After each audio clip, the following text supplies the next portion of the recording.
Our tohu at the time was tamatu, tamaora, tamanoho, tamamate, tamatoa. So, meaning, stand up and do something. Don't sit and do nothing.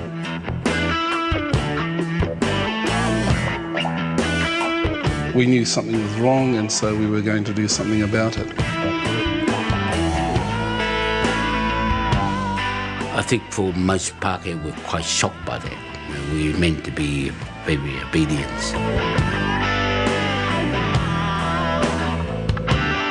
Every now and then when there's a real stroppy issue, tamatu, tamaora, tamanoho, tamamate, tamatoa, I look straight away to the speaker and see who it is. Right. And I know that person must be an old Ngā Tamatoa.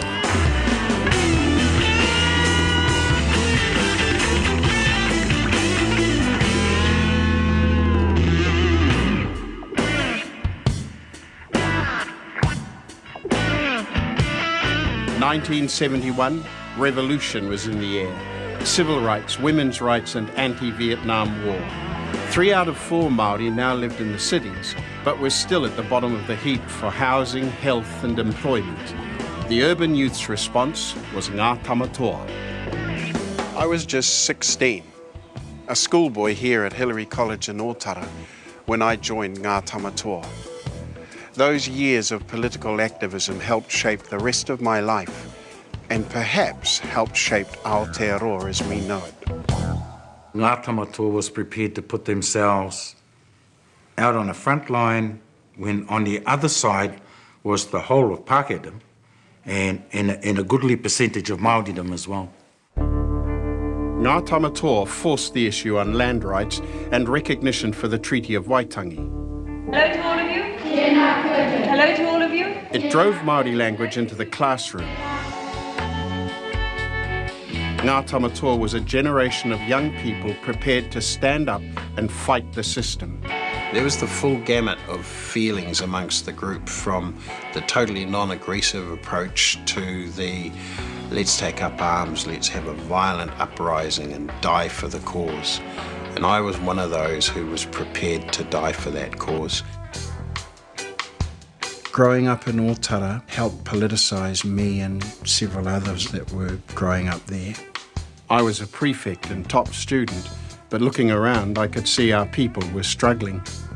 There was no library, there was no gymnasium. There was a feeling that we'd been dumped there and not much thought had been given in an area that was pretty much going to have a whole lot of teenage kids bored with nothing to do. And that made me angry that there were the haves and the don't haves.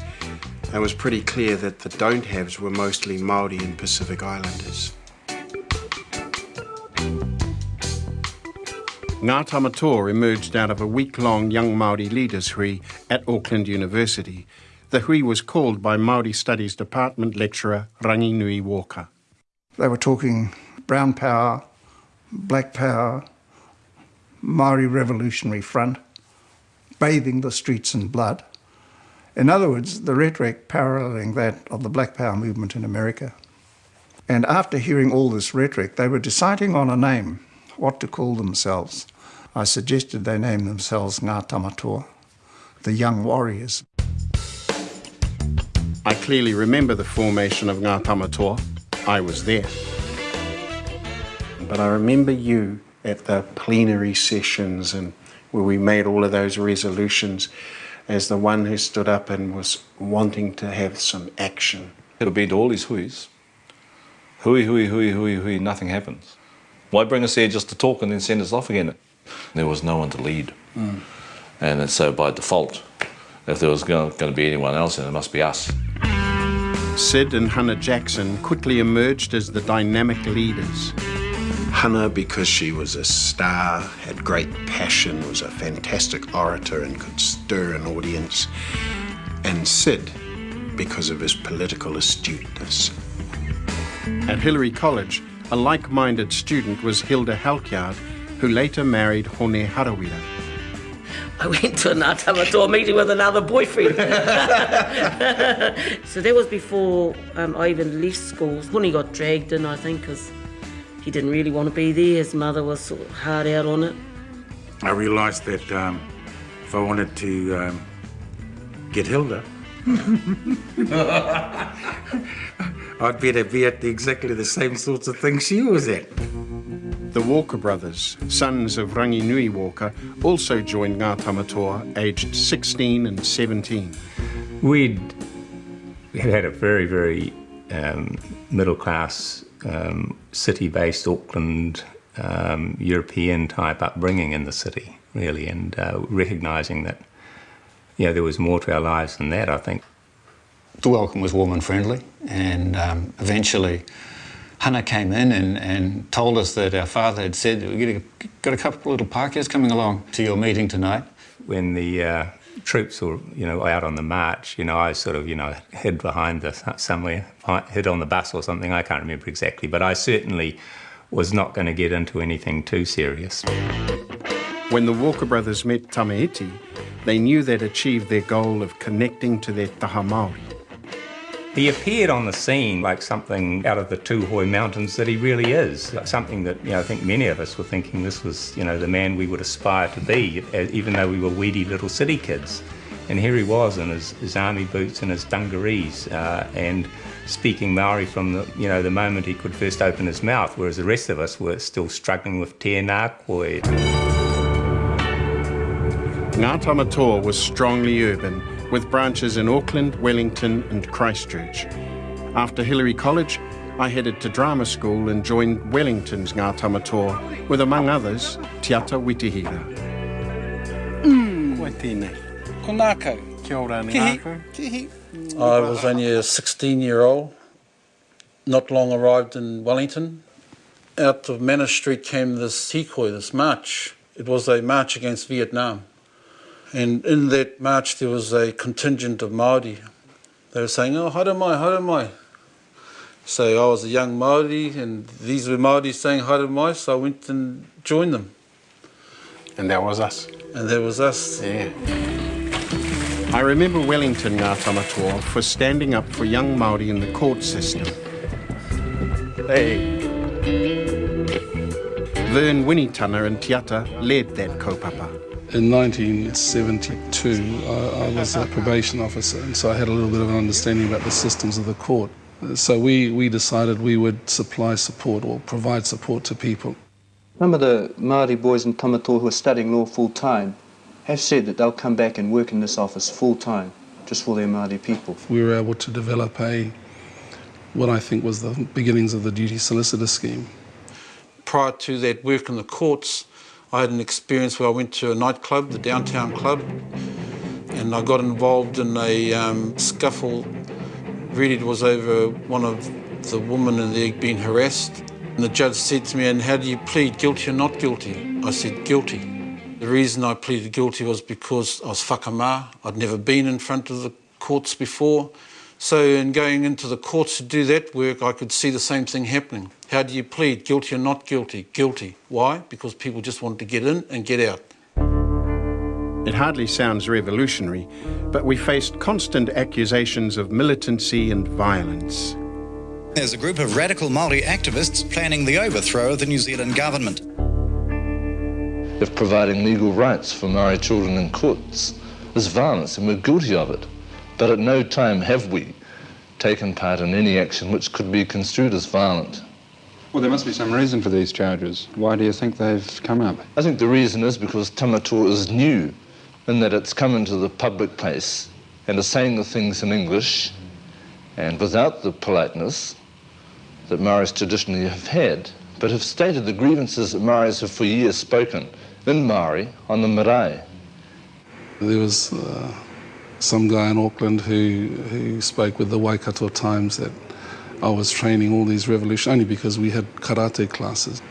And because a lot of my students were Black Power, Mongrel Mob members, they were saying that we were training up the revolutionaries, to take over the country. And that rings a bell today. Well, it does, doesn't it? While in Ngā Tamatoa, Vern played rugby for the North Island team and was a junior and Māori All Black. And then promptly told that I wouldn't be needed for any more rugby in New Zealand. So I think my Ngā Tamatoa past maybe had caught up with me. You got any regrets? No regrets. Nah. No. The ideals that we held in those days were far more reaching, far more long-term than kicking a pigskin bladder around the paddock. The purpose of the school is to begin training. Over the past 40 years, Ngā Tamatoa has lost several of its warriors. Hana passed away in 1999 and Sid in 2007. They were both huge influences on all of us. Most of what I initially learned in terms of politics, I learned from him. But the enduring memory is just this kind, loving, generous big brother, really. I was very sad. I was overseas when that happened, and I was deeply, deeply sad that I couldn't join you all. There's a poem which you wrote that he asked to be read, and so I read that on the last night. And soon we'll be together, and we will rise as one, no longer razzle-dazzled, for we are not homeless, nor are we lacking spirit.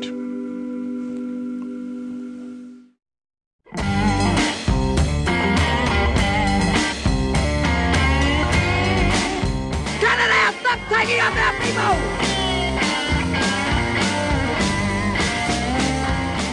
It's about when the treaty was signed, and I don't know much else. Like how Māoris and Pākehā came together, and we just made peace through signing the one treaty. Waitangi is where Ngā Tamatoa really made its presence felt. John Miller captured most of that historic action. Still doing it, eh? Still taking photos here? Yeah. 41 years. You were here in 71? Yeah, like you. Like me? Yeah. Oh, now this is a very celebrated incident. Paul Kotara attempting to set fire to the White Ensign with a copy of the People's Voice. And up the top there is the top of James K. Baxter's head. Oh. The Navy rushed over and rescues the flag and put it back up the flagpole. I think part of the reason for Paul doing that was the frustration at an early attempt to cut down the flagpole. I was a kid, so I was in the background all the time. But I heard it being plotted, and so I was watching it all. Yeah. But they only took an axe, and of course... It's steel. It's steel. Another time, the Pacific Island civil rights group Polynesian Panthers joined Ngā Tamatoa to attack the flagpole. We're all set to go, axes and everything all ready to do the business, but we turned around and some of the Māori members weren't there, and we felt it was a bit hard for us, Islanders and an Indian, to actually do the work, so we kind of cancelled that particular thing, but we thought, typical Māori time. We focused on Waitangi Day to highlight the treaty that did not deliver what Māori had signed up for. At Waitangi Day this year, a number of Maoris, headed by the Tamatoa Council members, will wear the sign of mourning as well as being dressed in black. Well, up until now, the Waitangi Day itself has been treated as a day of celebration, and the Tamatoa Council, along with many other Maori groups, feel it is no day to celebrate. In fact, we feel it's a day to mourn. That ceremony of the mourning of the tangihanga is a very sacred ceremony to the Maori people. I wouldn't be a bit surprised that if they do it quite publicly during the ceremonial part, I wouldn't be a bit surprised if some of the elders will attack them. This was a new phenomenon, the alienated urban youth. And they were impatient for change. And in fact, they were totally alienated from the elders. So they took the view, you guys have had your turn, move aside. Then, of course, in the evening, you have Muldoon in the centre. Hana has got out into the ground.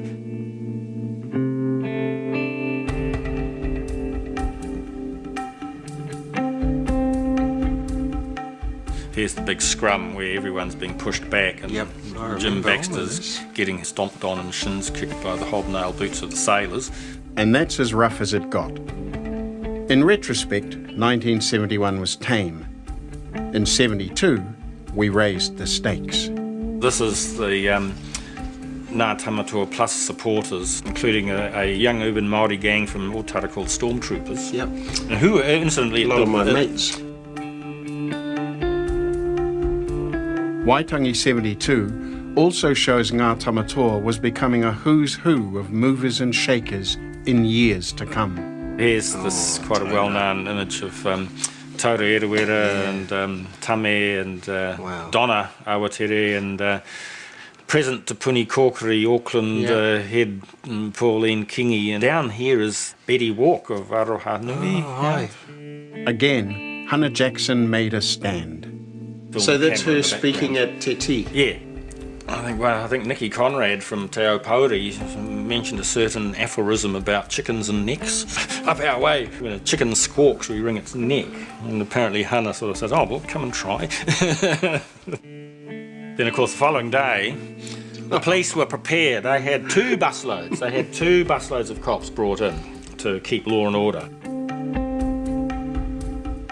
This is when the commemorations started. Everyone moved up to the rope barrier and the police are sort of there waiting for the charge, and then on a signal everyone turned left and walked out, leaving the cops guarding a rope. And Tame, who stayed behind, and they actually grabbed him, marched him to the gate and threw him through the air out the gate. Professor Paul Moon describes the incident in his recent book on New Zealand history. Tame decried 2 of the most senior Māori present, Bishop Bennett and Kingi Ehaka, accusing them of being traitors and then pointing to a Union Jack flag and suggesting that it be pulled down and used to wipe their snotty noses.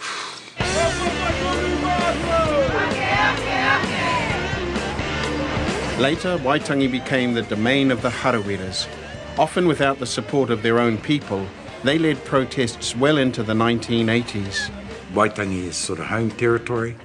I guess a lot of that was always going to need to be led by people from the north. Can you accept that winner when you know that tomorrow you're going to lose your land? Were you there when the fellas got chucked off the marae boy? Well, Tupi tried to... I think so, yeah. Toro tried to run Mangu down on his horse and all that kind of carry on. And good old days. Good old days. Good old whānau days. All the relations trying to kill you. Our refuge was the late Tāwai Kawiti's marae Te Rapunga at Waiomiu. It was a place of safety from angry Pākehā, Māori and police. And I can remember one year we were at Kawiti, the mist was down low and we knew that there were cops up there waiting, watching us. So we decided that we'd run out under the kuhu. So we ran all the way to Waitangi, and then the cops, they came to Waitangi and we'd go...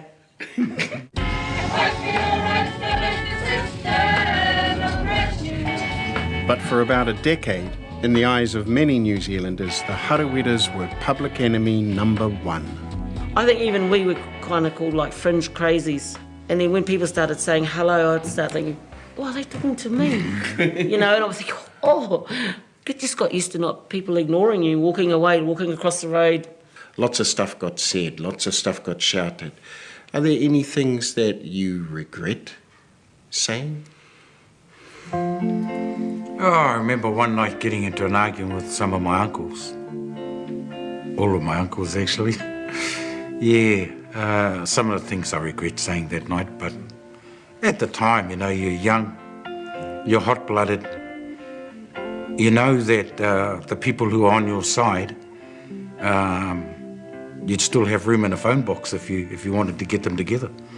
So you just had to have a deep sense of inner strength. You just couldn't afford to be seen to go soft, to go backwards, to back down to anyone.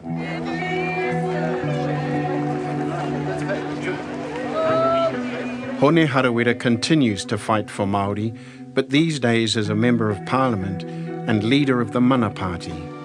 I don't get caught up too much in the government side of things when I go to Waitangi. And maybe in a couple of years we'll be called sellouts. I think I've been called a coup-upper's wife. Yeah.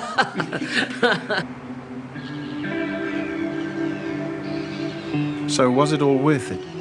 Protest resulted in some progress, including the formation of the Waitangi Tribunal in 1975.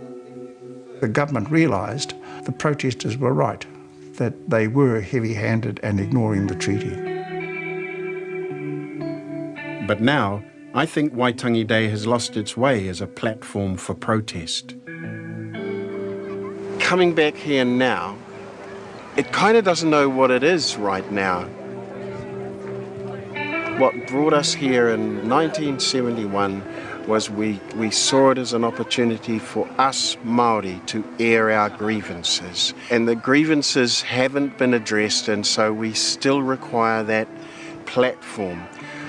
And so part of me just says, oh, bugger off all you other fellas. Take your massage tables and your glass bowls and your cheap t-shirts, keep those out of here. That's not what today's for. But I might be wrong. You know, other people clearly want that. But it's not for me. I'm heading home to see the mokos. My son's whānau have banned English at home.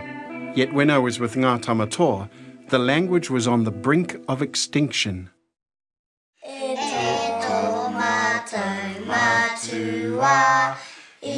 These are four of my mokopuna, my son Boyd and his partner Janine. Speaking te reo Māori is part of everyday life for my son's whānau. The main thing is to just get used to hearing themselves speak reo Māori and get their ears used to listening to it come from their own mouth rather than someone who's learned. But for Ngā Tamatoa, Māori language was a battle yet to be won. Good morning, Mrs. Jackson. Mr. Smith. When Hannah Jackson and Lee Smith addressed Parliament's Māori Affairs Select Committee in 1972, most of Ngā Tamatoa couldn't speak our own language. We claim that Māori educational underachievement and the birth of the Māori school dropouts can be traced directly back to the decision to educate Māoris only in English.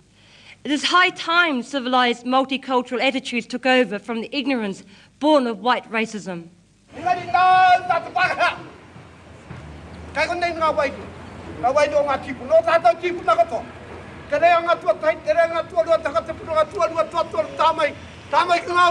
So on September 14, 1972, Ngā Tamatoa and Victoria University's Reo Māori Society took the Māori language petition to Parliament. They initiated a petition and collected over 30,000 signatures asking for Māori language to be recognised in our primary and secondary schools. When I was going to school, I could study French, I could study German, I could study Latin, but I could not do Māori at any stage in school. It was not being offered.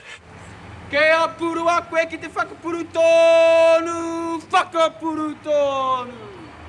that you?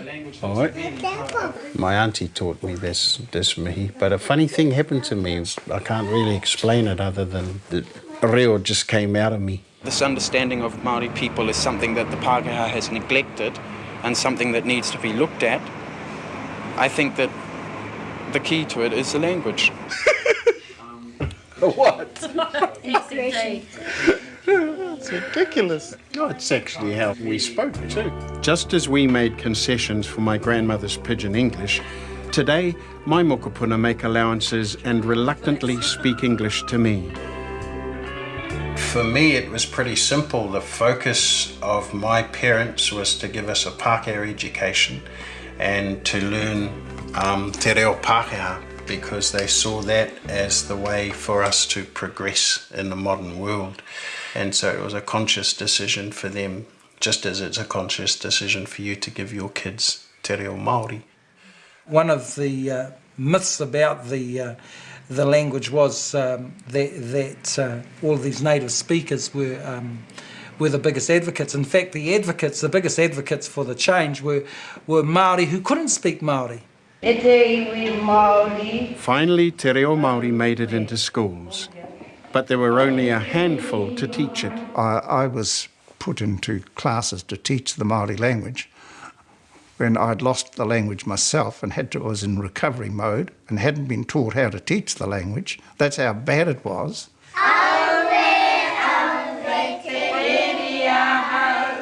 Then a decade after the petition, the first kohanga reo opened. Initially, they were established by queer and koro who spoke Māori to their mokopuna. And that movement caught on like wildfire to the point where we had 800 kohanga reo throughout New Zealand. But now, kohanga reo has taken a case to the Waitangi Tribunal over policy changes that threaten the movement's existence. They demanded that anyone teaches in a early childhood system has to have a qualification. And of course, a lot of the people in the Kohanga Reo didn't have a qualification. Now, the result of that is that Kohanga Reo have declined from 800 down to 400. So what was a hopeful saviour of the Māori language has been constrained by the state limiting its production. The next step was to hear te reo Māori on the airwaves. The first Māori radio station started in 1987, but there are still few Māori broadcasters offering a Māori perspective on mainstream. We advocate a Māori position, but, Tamaiti goes to jail and 80% of the talkback callers think it's great. There's still not enough Māori in prime positions to substantially change New Zealand opinions. Māori television beaming into New Zealand homes today even before the sun. One of the arguments for television was that when you're looking at this mass media which enters every household in the country, it paints a picture that the only world is a Pākehā world. Only white people. Brown people, they don't rate. And that's the message little children get from TV. And that's what Māori television does for them. It's now good to be Māori. Larry Parr was a founding member of Ngā Tamatoa. Now he's the television manager at Te Māngai Pāho, the Māori Broadcasting Funding Agency. So do you think Hannah's petition played a role in the birth of Māori TV, for example? I think it was a milestone along the journey. I took copies of the petition home and put them on the bar. Dad managed a club, a chartered club in Waitangi. And I talked to Dad and he said, I'll get the guys to sign them when they come in. And people were happily signing the petition, and then the local cop came in. And what the hell's this, there's a bunch of radical, they're dangerous, And Dad took the petition off, wouldn't put it back on the bar, And I thought, oh man, I was pretty disappointed, that he had chosen to take the side of the local cop. But despite the gains since then, there's more work to be done. You get deluded into thinking we're making good progress. Just imagine the impact if every iwi said, from this point onwards, we will only communicate with the Crown in Te Reo Māori. Now my own whānau, Boyd and Janine, are part of the new generation keeping our language alive. They run a Kāinga Kōrero program in Auckland to help whānau use Te Reo Māori. It's really about us supporting other whānau like us that are trying to raise their tamariki in the reo and giving them resources and just support, one-on-one support. So it's all rosy now with te reo? We can tick that one off the list? Hell no. We've been on a waiting list at One Puna for 15 months since we moved into this little area. And I just feel like that's our right as Māori. We should be able to access those things, quality reo education for our tamariki, wherever we're living. The demand for quality total immersion schooling far outweighs what's provided in many centres throughout New Zealand.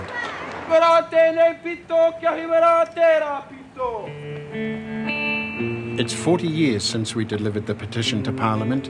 There have been some gains, but a United Nations study found that Te Reo Māori remains at severe risk of becoming extinct. Only 1 in 4 of us can speak Māori, and that's not good enough. I struggle to understand why it's still not compulsory in schools. Words like compulsory scare people, but that's what needs to happen. And what will come back to the country will be so enriching. And what my dream still is of living in a land where all of us have got at least 2 languages. And those 2 languages are English and Māori.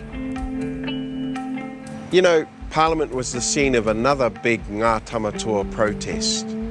Tamaiti and I camped out in a tent here in 1972. The Māori embassy demanded Māori control of Māori things.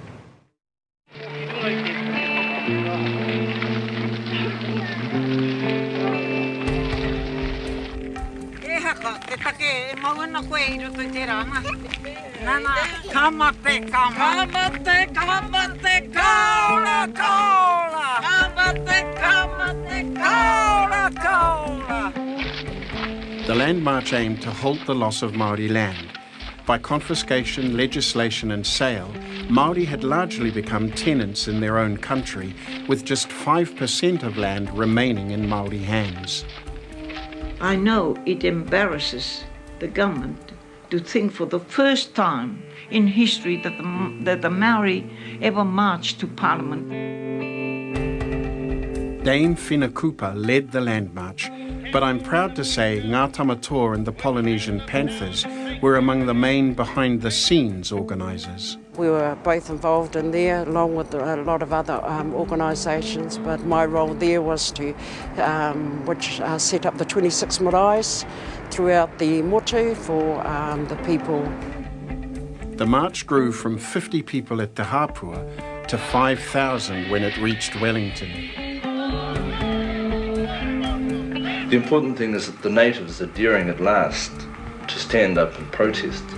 People had in common that they had lost their land by various devious legislative means, and so they were prepared to march. Marching is the most dignified manner in drawing attention to the general public of just what problems the Māori people have been facing towards retention of our land, that many of us have been raised off the land. We are unable to get loans to build on our properties. Te Ata Witihira travelled up from Wellington to take part. We met it at Te Kao, the first marae that they were going to be on, and we came all the way back to Wellington. It took us a month. We've given up work. Many of the people on the march, some have thrown their jobs in, others have been sacked just to participate.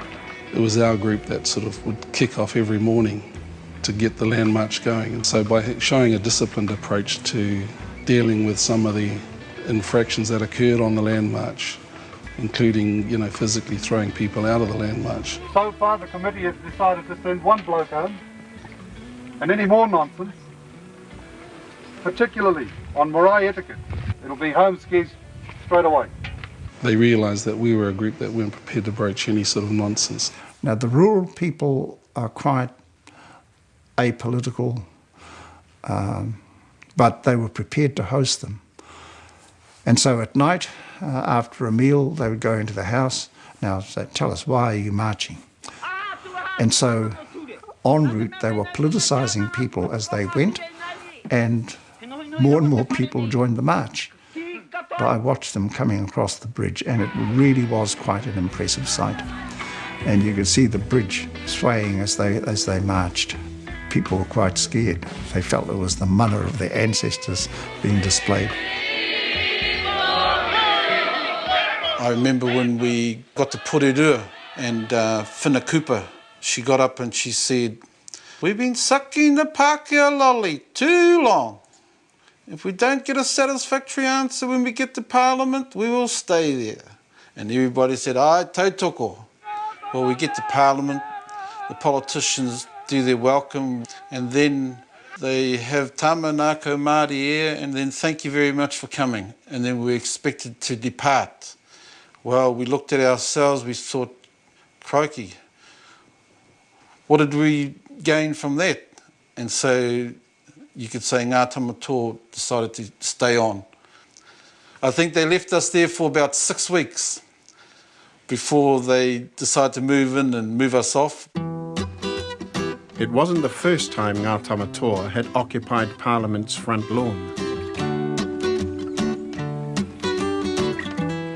Tūhoe Nation, home of Tamiiti. In 1972, he set up a tent embassy at Parliament. I was in Wellington at drama school, but acting soon gave way to activism, and I spent months with Tami camped outside Parliament. The brothers and sisters over in Australia, they had a tent embassy. Practice over in Australia, so that's what we got to do.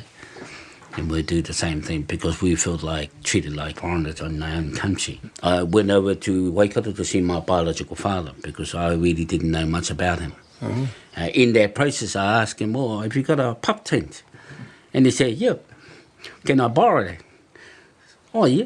Don't forget to bring it back. That's you me on the lying mattress. on the mattress. Yeah.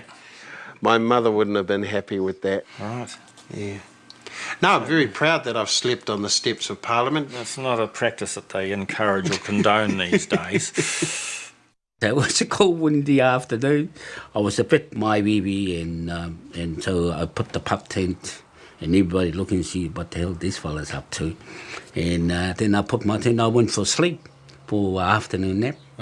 And then I hear this voice say, hello, is anybody in there? And I said, oh, well, get there. So I pulled the zip down and I looked, there was the old constable from the Parliament House and, excuse me, what are you doing? I'm the Māori ambassador and 2 hours later, the police arrived, big huge group, they just bullied me and arrested me and charged me for trespass. And the next minute I was locked up. Charged and released, Tame went straight back to Parliament. Our focus was the 1972 elections, our catch cry, Māori control of Māori things. So the question is, why not Māori control of Māori things? There is no law set down to say that a Māori can't get to the top. The reason that you haven't got a Māori as Minister of Māori Affairs is because we haven't got a Māori in the National Party. Patu Power came as a response to the international black power. We even tried to develop an equivalent to the raised fist symbol of black power that never took off because it was silly. But we used the three fingers that were of classical carving. Oh, right. And so we tried to do that, but it looked like a W and it looked like so. Yeah. Oh, we gave up on it. We were young, and despite the serious kaupapa, we let our hair down now and then. Other than mainly just drinking parties and women. Yeah. It's not crazy. What you love you for? A lot of women.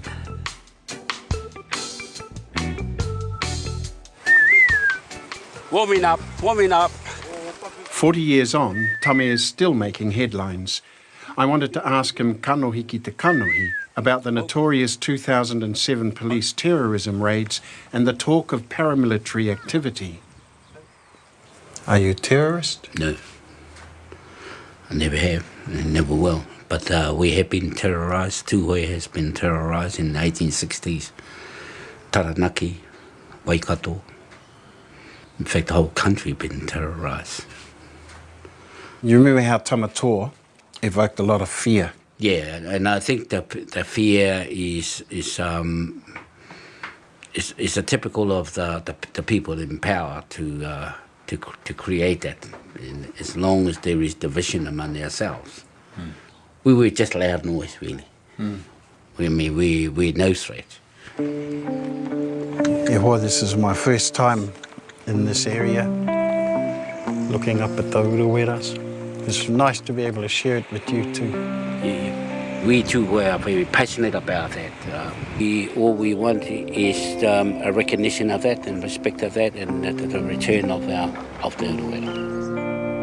From my kōrero with Tame, I find the activist evolving into a community leader and kaumātua. We can only do so much, and we're not superheroes. Kia kaha ara ki te arataki i te huarahi, pai morata, tiro whānui, kawe e noho pokano aho.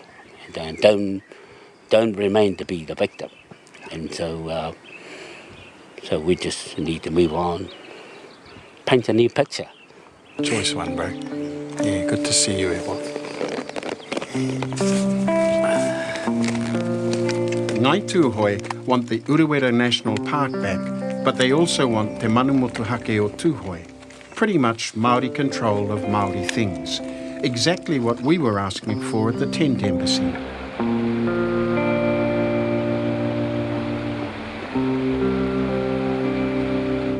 So Mana Motuhake is not a protest movement. It's not an application for benefit and special treatment. Rather, Mana Motuhake is about us taking responsibility and obligation for our futures. However, when other ears hear that around the country, what they hear is those Tūhoe people want to form their own nation inside our nation, and they view it as separatist. Mana Motuhake is not separatism. It can't be. We can't afford our own airport and our own hospital. We quite like the ones that we've been using for the last few years. And I think the majority of Tūhoe people want to bring to a conclusion a violent and a non-productive relationship with the Crown for something different. I enjoyed my first trip to Tūhoe country, and it's interesting to see that while Ngā Tamatoa demanded Māori control of Māori things, there's been a shift, and today we talk more about iwi control of iwi things. We've known it's going to take time, and we're prepared to hang in there. Ka whawhai tonu mātou ake.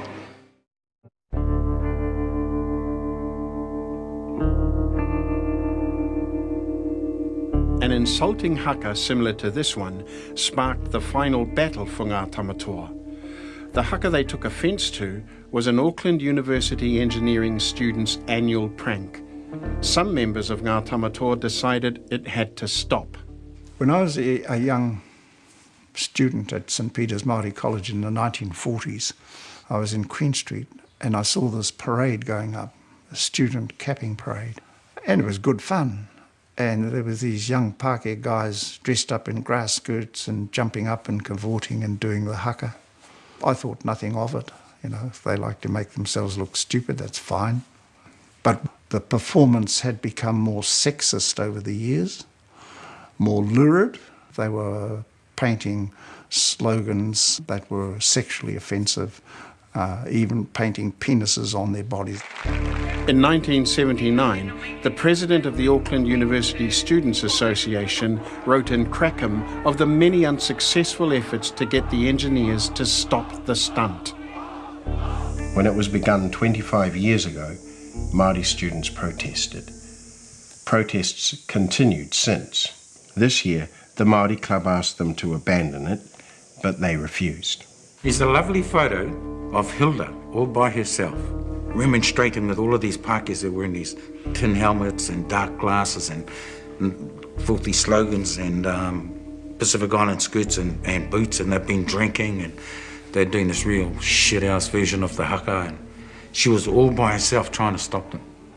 The real cultural collision between the dynamic of Māori revivalism and Pākehā conservatism, where the engineers are going to be your future managers and leaders of the system.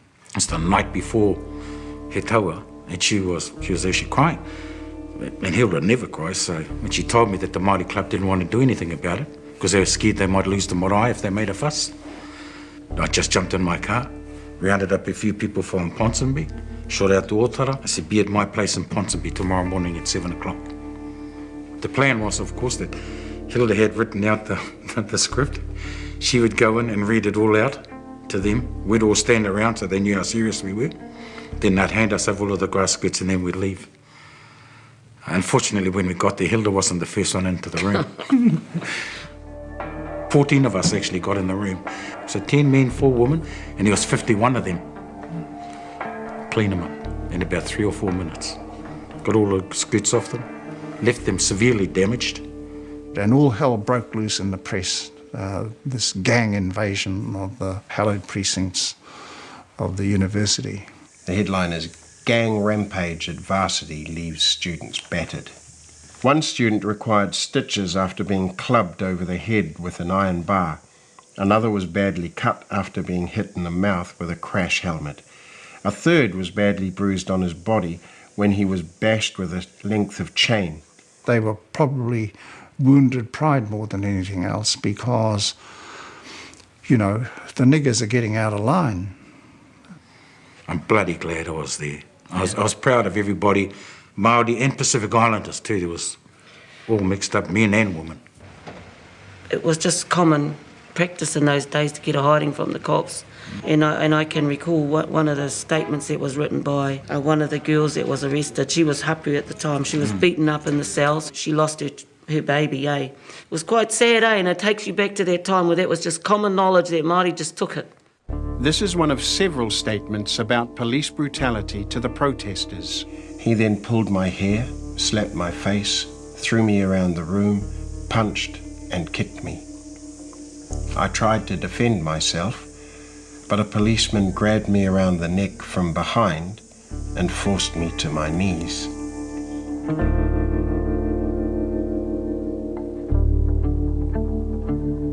There are many New Zealanders who will not believe that that behaviour has ever happened, that our police are lily white. I can look you honestly in the eye, and from experiences as a young kid growing up in the suburbs, our police are far from lily white. We were often picked up by police and taken into Otahu and beat up. 9 protesters appeared in court, charged with participating in a riot and injuring with intent. They received unprecedented support from Kaumātua and the Māori establishment. And the late Dick Sterling explained the significance of the haka. Te mea ka haramai te tangata, hakurara wana kaka, haramai he pūtu ki te haka. Ka patua. If a person came inappropriately dressed to do the haka, he would be beaten. And that's how King Ihaka translated. And he said, ka patua, he'd be killed.